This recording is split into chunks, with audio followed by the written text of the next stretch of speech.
오늘도 주님 전에 사랑과 믿음으로 나아오신 성도님들을 주님의 이름으로 환영하고 축복합니다. 기도하겠습니다. 사랑과 은혜가 풍성하신 하나님 아버지, 주님의 은혜를 오늘도 감사를 드립니다. 죄 가운데 있는 우리를, 사망 권세 아래 놓인 우리들을 주님께서 이미 택하시고 십자가 은혜로 말미암아 값없이 주신 사랑 인하여 주를 온전히 믿는 믿음으로 나아가게 하여 주심을 주님 감사를 드립니다. 주님, 이전에는 참으로 아무 소망 없는 자였으나 이제는 온전히 그 은혜로 말미암아 천국 소망을 가졌으니 이제는 영원한 것을 바라게 하여 주시고 이 땅에 잠시 있다 지나가는 것에 마음 두지 않을 수 있도록 주님, 참으로 영적인 것을 분별하며 위의 것을 사모하며 온전히 하나님께 속한 것을 기뻐하는 자로 살아갈 수 있도록 주님, 우리에게 그러한 영적인 분별력을 허락하여 주옵소서. 특별히 올 한 해 주신 그 비전과 같이 영적으로 무장되게 하여 주시고, 그래서 날마다 영적으로 승리하게 하여 주시고, 그래서 온전히 이루실 그 승리, 그 완성에 이르는 날까지 참으로 인내하며 참으로 거룩하며 참으로 하나님을 기쁘시게 하는 삶으로 살아갈 수 있도록 주여 은혜를 더하여 주시옵소서. 주님, 우리 대한 가족들을 하나님께서 늘 기억하여 주시고, 특별히 질병 가운데 아픔 가운데 있는 성도들을 하나님 기억하여 주셔서 그 연약한 중에도 주를 바라보는 믿음 더하여 주시고, 더욱더 기도로 하나님 의지하는 믿음과 소망을 잃지 않도록 주님 붙잡아 주시옵기를 간절히 소원합니다. 삶의 문제들, 또 여러 가지 질병의 아픔들을 하나님께 아랠 때에 주님 들어 응답하여 주시사 치유의 은총이 있게 하여 주시며, 또한 주님께서 그 문제들을 해결하여 형통케 하시는 놀라운 간증들을 누릴 수 있도록 하나님 우리에게 은혜 더하여 주시옵기를 간절히 소원합니다. 또한 특별히 우리 담임 목사님 또 그 가정을 하나님께서 기억하여 주시고, 이제 미국 일정 가운데 하나님께서 눈동자와 같이 지켜보호하여 주시며, 특별히 그 자녀들의 회복을 하나님 더하여 주셔서 그 은혜로 말미암아 하나님 위로받으며 든든히 서가는 가정 되게 하여 주시고, 더불어 우리 교회가 함께 온전히 서갈 수 있도록 주님 은혜를 더하여 주옵소서. 원로 목사님과 사모님 건강을 더하여 주시고, 특별히 우리 원로 목사님 말씀으로 서시는 자리마다 참으로 놀라운 성령의 충만한 은총들이 있게 하여 주시며, 말씀의 역사가 일어나 많은 영혼들이 구원받고 은혜를 함께 누리는 역사가 일어나도록 주여 함께하여 주옵소서. 우리 교회를 주님 붙잡아 주셔서 맡은 바 사명을 잘 감당케 하여 주시고, 마지막 때에 참으로 그 복음의 사명을 능히 감당할 수 있도록 우리에게 주여 성령의 충만한 은총을 더하여 주시옵소서. 하나님, 오늘도 주님의 은혜를 사모하며 말씀과 기도로 주께 나아갑니다. 말씀 가운데 주의 음성 듣게 하여 주시고, 기도 가운데 주의 뜻을 분별할 수 있도록 오늘도 주의 은총을 우리 가운데 부어 주옵소서. 감사를 드리옵고 살아계신 예수 그리스도 이름으로 기도드리옵나이다. 아멘. 오늘 우리에게 주시는 하나님 말씀은 에스라서 2장입니다. 에스라 2장 1절부터 42절까지 말씀입니다. 에스라 2장 구약성경 712페이지 에스라 2장 1절부터 42절까지 말씀 교독하여 읽도록 하겠습니다. 옛적에 바벨론 왕 느부갓네살에게 사로잡혀 바벨론으로 갔던 자들의 자손들 중에서 노임을 받고 예루살렘과 유다도로 돌아와 각기 각자의 성읍으로 돌아간 자, 곧 스룹바벨과 예수아와 느헤미야와 스라야와 리엘라웨와 모르드게와 빌산과 미스발과 비그베와 르음과 비아나 등과 함께 나온 이스라엘 백성의 명수가 이러하니, 바로스 자손이 2172명이요 스바다 자손이 372명이요 아라 자손이 775명이요 바한모함 자손 곧 예수아와 요압 자손이 2812명이요 엘람 자손이 1254명이요 삭두 자손이 945명이요 삭게 자손이 760명이요 바니 자손이 642명이요 부베 자손이 623명이요 아스가 자손이 1222명이요 아도니감 자손이 666명이요 비그웨 자손이 2056명이요 아딘 자손이 454명이요 아델 자손 곧 히스기야 자손이 98명이요 벨세 자손이 323명이요 요라 자손이 112명이요 하순 자손이 223명이요 깃발 자손이 95명이요 베들레헴 사람이 123명이요 느도바 사람이 56명이요 아나돗 사람이 128명이요 아스마의 자손이 42명이요 기라다림과 그비라와 브에롯 자손이 743명이요 라마와 게바 자손이 621명이요 믹마스 사람이 122명이요 베델과 아이 사람이 223명이요 느보 자손이 52명이요 막비스 자손이 156명이요 다른 엘람 자손이 1254명이요 하림 자손이 320명이요 로드와 하딧과 오노 자손이 725명이요 여리고 자손이 345명이요 스나 자손이 3630명이었더라. 제사장들은 예수아의 집 여다야 자손이 973명이요 임멜 자손이 1052명이요 바술 자손이 1247명이요 하림 자손이 1017명이었더라. 레위 사람은 호다위야 자손 곧 예수아와 감미엘 자손이 74명이요 노래하는 자들은 아삽 자손이 128명이요 문지기의 자손들은 살룸과 아델과 달문과 아굽과 하디다와 소베의 자손이 모두 139명이었더라. 아멘. 오늘 말씀의 제목은 믿음의 유산을 남기는 세대입니다. 믿음의 유산을 남기는 세대라는 제목으로 잠시 말씀을 나누도록 하겠습니다. 오늘 본문은 한마디로 말하면 돌아온 백성들 인원 보고서라고 할 수 있습니다. 맥락을 살피기 위해서 어제 내용을 잠시 되돌아보면 어제부터 우리가 에스라서를 묵상하게 되었는데요. 에스라서는 구약 역사 가운데 후반부에 해당하는 역사를 다루고 있습니다. 나라가 이제 멸망하고 나서 70년간의 포로 생활을 이제 다 마치고 약속대로 다시 이 본국으로 돌아오게 되는 그 회복의 역사가 이 에스라서에 기록되어 있습니다. 그래서 어제 읽었던 1장에서는 바사왕, 다시 말해 당시 세계를 제패했던 그리고 유다 민족을 다스리고 있었던 이 페르시아 제국의 왕 고레스가 칙령을 내리는 내용이 있었습니다. 무슨 내용이었는가 하면 너희 유다 민족들은 너희 고향으로 돌아가라 하는 것이었습니다. 가서 너희 하나님 여호와의 성전을 건축하라. 그리고 주변 사람들은 유다 민족들에게 이제 갈 때에 필요한 것을 금이나 은이나 어떤 가축이나 뭐든지 그들에게 제공해 주어라라고 하는 내용이었습니다.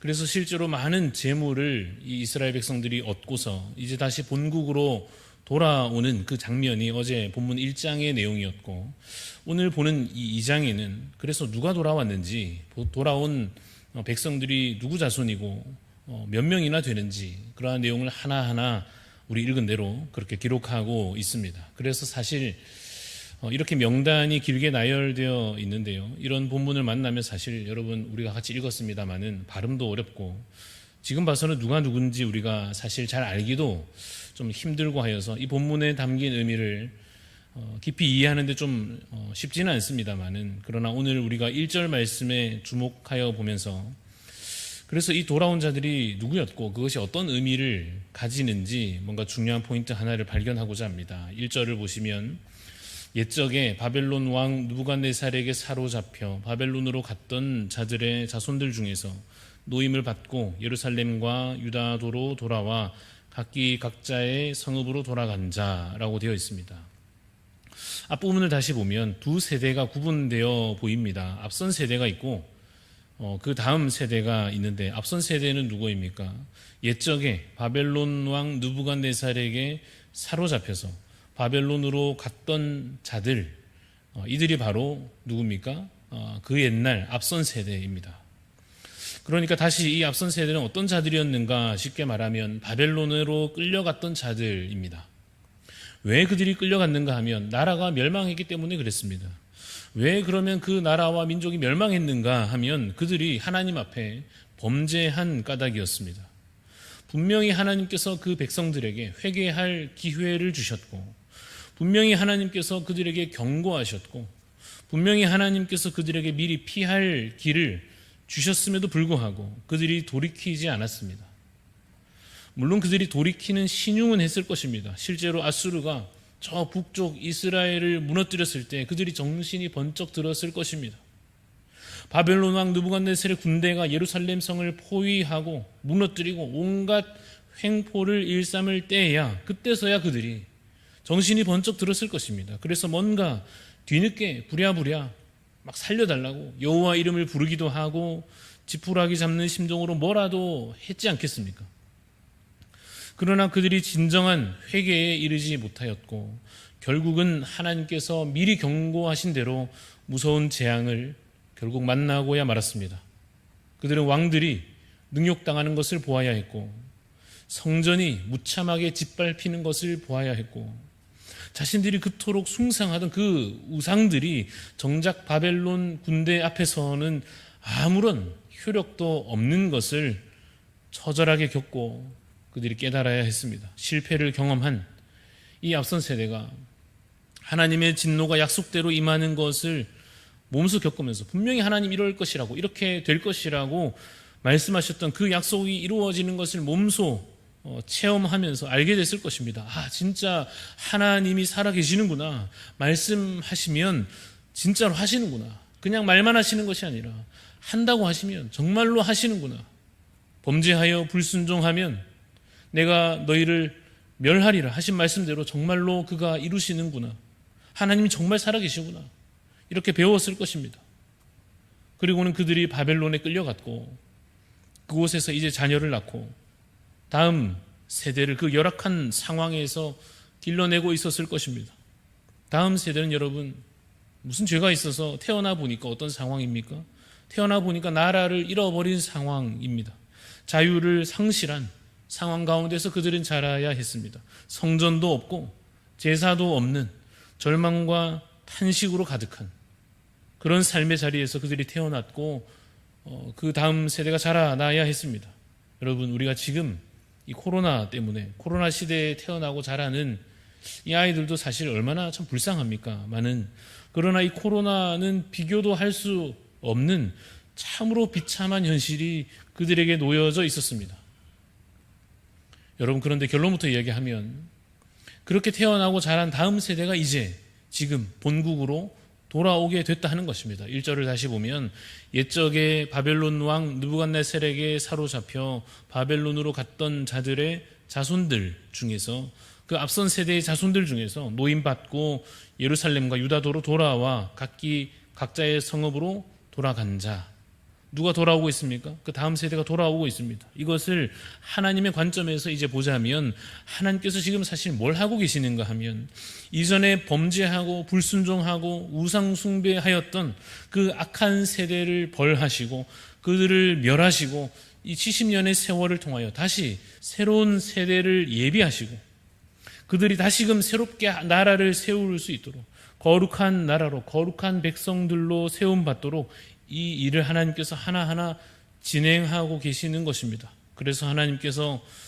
여전히 언약하신 대로 지켜 행하시는 하나님이시요 구원을 베푸시는 하나님으로 드러나고 있습니다. 그런데 사실 여러분, 오늘 우리가 이야기하려고 하는 핵심은 뭔가 하면 그 앞선 세대의 역할에 대한 것입니다. 포로로 지냈던 그 70년간 동안에 그 앞선 세대가 아마 크게 두 부류로 나뉘어졌을 것입니다. 한쪽은 자신들의 이 실패를 바탕으로 자녀들에게 다시 신앙을 가르치고 살아계신 하나님을 그들에게 가르치고 왜 이 민족이 실패했는지, 왜 지금 나라가 이렇게 되어 있는지, 왜 이렇게 멸망하였는지, 이런 현실이 왜 주어져 있는 것인지 그 자녀들에게 가르친 자들이 있었을 것입니다. 그리고 그들은 선지자의 예언을 기억하여서 이제 곧 주께서 약속하신 구원의 날이, 회복의 날이 임할 것을 가르쳤을 것입니다. 그래서 그들의 자녀들이 믿을 수 있도록 다음 세대는 참으로 그 날이 임할 것을, 그 회복의 날이 곧 그래도 임할 것을 바라고 소망하며, 그래서 이 어려운 현실 가운데에서도 인내할 수 있도록, 다시는 실패를 거듭하지 않도록 교훈하고 책망하고 바르게 하고 의로 교육한 그러한 자들이 있었을 것입니다. 그러나 그런 자들이 있었던가 하면 또 한 부류는 분명히 스스로 큰 실패를 경험하고도 어느새 그 지난 역사를 그냥 다 잊어버리고 어느새 그저 현실에 주저앉아서 자녀들을 가르치기를 어떻게 하면 바벨론에서 좀 더 잘 지낼 것인지, 어떻게 하면 이제 새로운 제국 페르시아에서 좀 어떻게든 좀 더 적응해서 더 사람답게 살 것인지, 어떻게 하면 다른 사람보다는 좀 더 잘 먹고 잘 입고 어떻게든지 주변 사람들보다 더 편한 일을 하면서 그렇게 현실을 그저 버텨내도록 자녀들에게 그거 가르치고 그거 알려주고 그걸로 만족하면서 그것으로 경쟁하면서 하나님의 약속은 여전히 잊어버린 채로 아무런 소망도 비전도 없이 그렇게 믿음 아닌 것을 유산으로 물려주는 그런 자들도 있었을 것입니다. 사랑하는 성도 여러분, 앞선 세대의 역할이 무엇이겠습니까? 말씀을 통해서 배우고 그것을 잊어버려 혹 실패하였을지라도 삶으로 경험하면서 알게 된 하나님의 살아계심과 그 구원의 역사와 하나님의 약속이 반드시 이루어진다 하는 것을, 그래서 그것을 알게 된 것을, 그것을 믿게 된 것을 주의 나라가 온전히 임하시기까지 계속해서 다음 세대에게 가르치고 명하여서 그들도 거룩한 세대로 세워지도록, 아니 그들은 좀 더 거룩한 세대로 세움받도록 믿음의 유산을 잘 남겨내는 것이 앞선 세대에게 주어진 귀중한 사명일 것입니다. 이전 포로 생활은 그들에게 있어서는 70년으로 정해져 있었습니다. 그래서 믿음을 가진 자들은 그 선지자의 예언을 기억하여 그 날을 헤아리며 구원을 기다렸을 것입니다. 여러분, 우리는 무엇을 기다리고 있습니까? 주님의 재림의 날을, 그가 다시 오셔서 모든 악한 것을 멸하시고 우리 눈물을 다 닦아주시고 영광과 존귀로 관을 씌워주실 그 날을 우리가 기다리고 소망하지 않습니까? 그날과 그때를 알 수 없어서 언제 오실지 그 날짜를 우리가 자녀들에게 가르칠 수는 없으나, 그럼 무엇을 가르쳐야 하겠습니까? 야, 주님 언제 오실지도 모르는데 어차피 모르는 거 그냥 하여튼 잘 먹고 잘 살고 어떻게든지 편하게 고생 안 하도록 하여튼 주님 오실 날까지 어쨌든지 간에 편하게 살도록 가르칠 것이 아니라 날마다 이들이, 자녀들이, 이 다음 세대가 날마다 깨어있도록, 날마다 말씀과 기도로 살도록, 날마다 믿음으로 살아갈 수 있도록 가르쳐야 할 것입니다. 그러려고 하면 먼저 우리가 믿어야 하지 않겠습니까? 현실이 아무리 비참하여도, 혹 일이 좀 잘 안 풀리고 앞길이 막히는 것 같아도, 혹 건강에 어려움을 겪는 그 와중에도, 혹 비난과 박해를 겪는다 할지라도, 혹 눈앞의 현실은 캄캄한 것 같아도 우리 주님께서 반드시 다시 오실 것이며 그가 반드시 구원과 회복을 이루실 것을 믿으시기를 간절히 소원합니다. 그리고 그것을 가르쳐 명하시기를 바랍니다. 그래서 우리 다음 세대도 그들이 배우고 들은 말씀을 따라서 드디어 자신도 믿고 그것을 소망한 대로 주님의 구원의 날에 그 이름이 그 생명책에 기록되어져서 함께 그 나라의 완성과 온전한 천국을 함께 누릴 수 있도록 오늘 하루 믿음의 앞선 세대로 든든히 서 가시는 우리 성도님들이 다 되시기를 간절히 소원합니다. 기도하겠습니다. 하나님 아버지, 그 이스라엘 백성들이 참으로 범죄하여 나라를 잃어버렸을지라도 그래도 하나님 결국 약속하신 구원의 약속대로 때가 참에 그 자손들이 다시 본국으로 돌아오는 것 같이, 주여, 주의 날이 언제 임할지 알 수 없으나 우리는 그저 믿음으로 살아가며 혹 실패하였을지라도 다시 회개함으로 주 앞에 돌아오기를 쉬지 아니하므로 주께서 온전히 그 나라를 구원으로 회복으로 이루시기까지 주님 인내하며 기다리는 소망의 세대가 되게 하여 주시옵소서. 우리만 아니라 우리 자녀들과 다음 세대가 더욱더 거룩한 세대로 세움받도록 이 현실에 주목하는 자들 아니요, 주께서 반드시 이루실 그 나라의 완성을 바라보며 천국이 임할 것을 소망하는 세대로 세움받아지도록 주님, 우리가 더 거룩하게 살며 저들에게 말씀을 가르치며 믿음이 무엇인지 하나님 살아계심을 온전히 가르칠 수 있는 그러한 믿음과 그러한 교훈의 세대가 될 수 있도록 주님 우리를 사용하여 주시옵소서. 감사를 드리옵고 살아계신 예수 그리스도 이름으로 기도드리옵나이다. 아멘. 하늘에 계신 우리 아버지여, 이름이 거룩히 여김을 받으시오며 나라가 임하시오며 뜻이 하늘에서 이루어진 것 같이 땅에서도 이루어지이다. 오늘 우리에게 일용할 양식을 주시옵고 우리가 우리에게 죄 지은 자를 사하여 준 것 같이 우리 죄를 사하여 주시옵고 우리를 시험에 들게 하지 마시옵고 다만 악에서 구하시옵소서. 나라와 권세와 영광이 아버지께 영원히 있사옵나이다. 아멘.